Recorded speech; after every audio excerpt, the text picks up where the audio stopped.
Right, since everyone else has had an advertisement.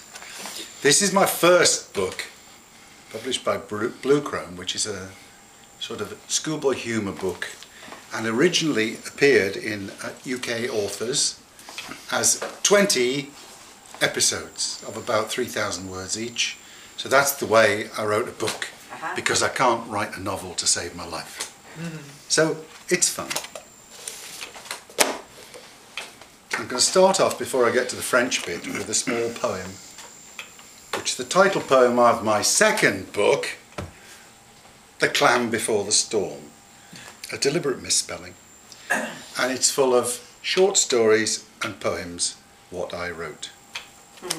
Some humorous, some serious, all kinds. I do write serious poems, but this is not one of them.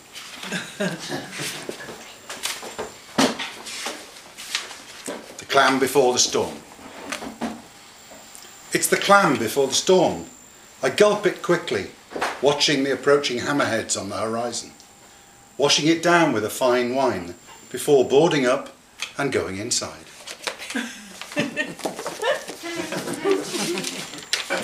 Here's my French story, right. This is sort of a serious, straightforward French story.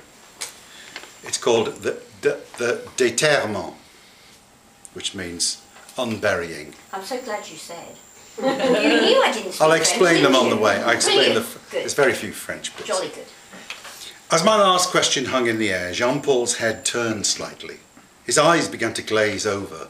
A crease developed in his brow, and his cheeks filled with air. His shoulders began to hunch, his arms tensed, and his hands curled.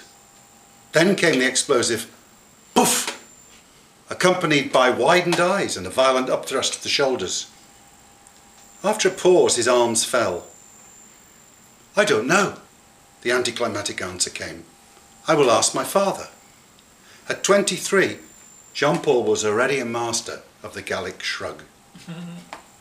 He'd been visiting us for a couple of years, arriving twice a week to practice his English on one evening and help us with our French on another. All true, by the way. I'd asked him about the origins of a local custom. Was it restricted to this area, the Vendée borders, or was it widespread? Was it only dissident Catholic community that practiced it? In his body language, we had seen the familiar answer developing well before it actually arrived. It always amazed us that, given the excellence of French education, Jean-Paul seemed to know so little about anything, except duck sexing. Jean-Paul's employer raises ducklings for worldwide distribution. Apparently it is difficult to assess the sex of a young duckling accurately. Some people have the gift, others don't. Jean-Paul quickly found that he did. I presumed that there were no Gallic shrugs from Jean-Paul while sexing ducks.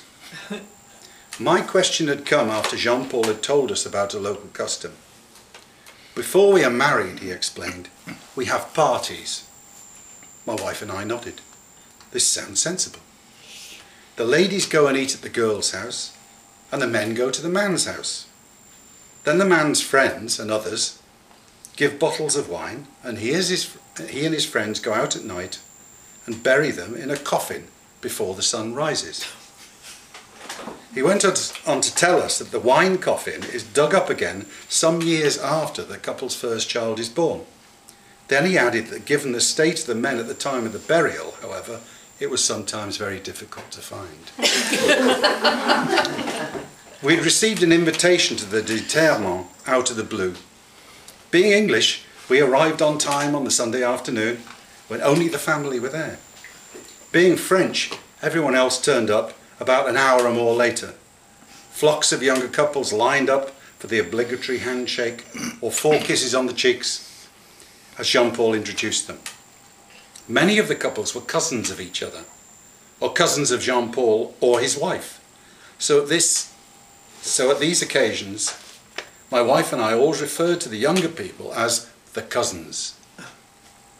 After a leisurely drink and a chat, seated at a long trestle table in the barn, the younger men got to work, donning blue overalls and boots and grasping long-handled spades, they gathered in debate, solemnly pointing, nodding and measuring.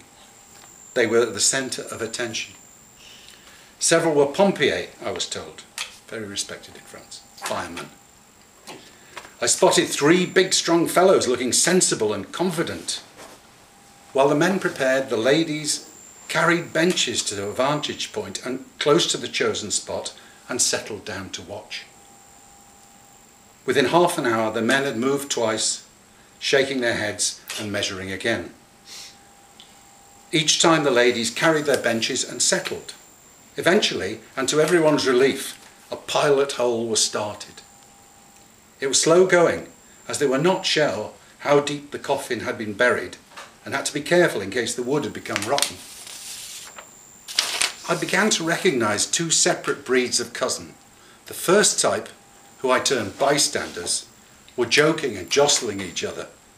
Regular wine breaks over the last 2 hours appeared to have taken their toll, and they now started shoving each other into the deepening hole and laughing uproariously.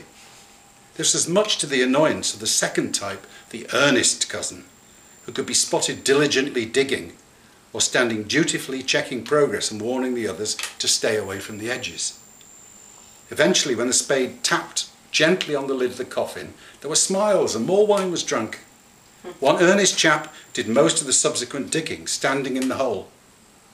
I felt I had spent too much time sitting on the bench with the ladies and might appear a wimp. So I wandered over to join them. Jean-Paul's father was there and we nodded and exchanged positive grunts of approbation. I joined the small group of older men who self-consciously hung around the lads as it began to grow dark. Work resumed. Ropes were passed under the coffin and the men lined each side of the hole, beginning gingerly to raise the weight under the direction of the one in the hole, the sensible one. Unfortunately, he did not realise that the bystander cousins had all ended up on one side of the coffin, with no earnest ones to control them, hence the unfortunate accident which followed. The heavy coffin tilted as the burly men on one side jostled each other. The chap in the hole shouted a warning, but it was too late. One end of the coffin slipped and fell back in the hole with a loud cracking sound. As the man in the hole scrambled out, there was pandemonium. Voices rose and faces darkened in anger. Eventually some bystander cousins were sent off to stand a little distance away, looking sulky, while the earnest ones took control. The coffin eventually emerged to relieve cheers. It was shaped like a duck, with a head at the front and sides like wings. This was because it was customary to reflect the husband's profession in the construction. It was carried gently and placed carefully on the grass. All was forgiven now, as everyone mingled again, laughing and happy, glasses in hands. Little Leo ran up to us, shouting, "Tractor!" and pointing to his pappy, grandfather's, tractor, looming in the barn and clearly visible now the lights were switched on. As Jean-Paul's firstborn, he was responsible for all this. I doubt he cared, he just wanted to sit on the tractor. The muddy bottles were washed down with a hose, wiped and then borne to the table in the barn. Thankfully, only a few had broken in the accident and there was still more than enough to go around. The cousins were jovial and Jean-Paul, his wife and their proud parents looked very happy as we all spent a pleasant evening toasting their health and that of little Leo.